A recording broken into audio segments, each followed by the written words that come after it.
Carlo Ancelotti যতগুলা media face করেছে সেখানে একটি প্রশ্ন ছিল নেইমার জুনিয়র দলে থাকবে কি থাকবে না।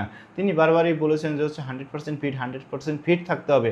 তবে এই জায়গায় 2026 বিশ্বকাপের দল ঘোষণার একবারে দ্বার প্রান্তে চলে এসেছে হচ্ছে ব্রাজিল, যেখানে কার্লো আনচেলত্তির সামনে কয়েকটি প্রশ্ন রাখা যায় হচ্ছে নেইমার জুনিয়র থাকবে কি না, থিয়াগো সিলভাকে কি হচ্ছে স্কোয়াডে রাখা হবে কি না, অনেক প্রশ্নই রাখা যায় হচ্ছে কার্লো আনচেলত্তির কাছে। তবে আমার সাথে হয়তো মিলিয়ে নিতে পারেন যে হচ্ছে আপনার 26 জনের যে স্কোয়াড সেই স্কোয়াডটি আমার কাছে মনে হচ্ছে অ্যালিসন বেকার হচ্ছে ফার্স্ট চয়েস, কার্লো আনচেলত্তির সেকেন্ড চয়েস হচ্ছে এডারসন, এবং হচ্ছে 3 নম্বর চয়েসে হচ্ছে একটু দোটানায় থাকতে পারে যে হচ্ছে বেন্তো নাকি হচ্ছে হুগো সোজা, দুইজনের একজন, যে কোনো একজন। এ জায়গায় একটু দ্বিধাদ্বন্দ্বে পড়তে পারে। তবে যদি অ্যালিসন আর হচ্ছে অ্যাডারসন ফিট থাকে তাহলে আর তাদের বিশ্বকাপে খেলা হবে না, কিন্তু স্কোয়াডে থাকার একটা সম্ভাবনা আছে দুজনের একজনকে। তবে তারপরে হচ্ছে যদি ডিফেন্ডারের দিকে আসি তাহলে গ্যাব্রিয়েল ম্যাগালেসকে অবশ্যই রাখতে হবে। এর পাশাপাশি হচ্ছে গ্রেমার, মার্কিনিউস, বারালদে, থিয়াগো সিলভা থাকবে কি না এটি আপনাদের কাছে প্রশ্ন থাক। কারণ হচ্ছে যে তার যে বয়স এবং হচ্ছে অভিজ্ঞতাকে যদি প্রায়োরিটি দেয় তাহলে অবশ্যই রাখবে হচ্ছে স্কোয়াডে।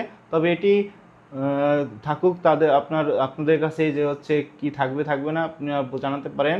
এর পাশে আলেক্সান্ড্রো, দানিলো, অগাস্টো এবং হচ্ছে ওয়েজলি, এদেরকে রাখতেই হবে। কারণ হচ্ছে কার্লো আনচেলত্তি চেয়েছিল যে হচ্ছে 100% ফিট দল, কিন্তু 100% ফিট যাদের নিয়ে চিন্তা করা হয়েছিল তারা অনেকেই নাই।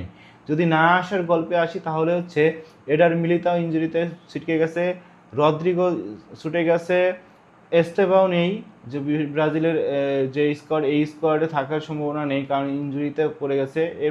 তারপরে হচ্ছে জাও পেদ্রোরও একটা সংখ্যা জেগেছে হচ্ছে তিনি দলে থাকবে কি থাকবে না।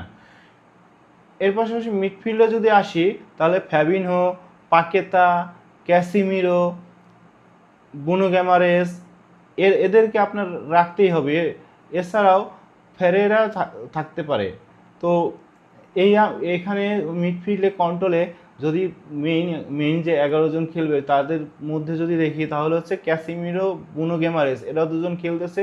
যদি নেইমারকে রাখা হয় তাহলে দেখা যাবে হচ্ছে তাদের মাঝখানে দুইজনের মাঝখানে হচ্ছে নেইমার খেলবে, এবং হচ্ছে এরকম ফরমেশন হবে যে ভিনিসিয়াস জুনিয়র এবং হচ্ছে রাফিনহা হচ্ছে দুই উইং দিয়ে যাবে, এবং হচ্ছে নাম্বার 9 হিসেবে তখন চিন্তা করা হবে যে হচ্ছে এনরিকে খেলাবে নাকি কুনাকে খেলাবে।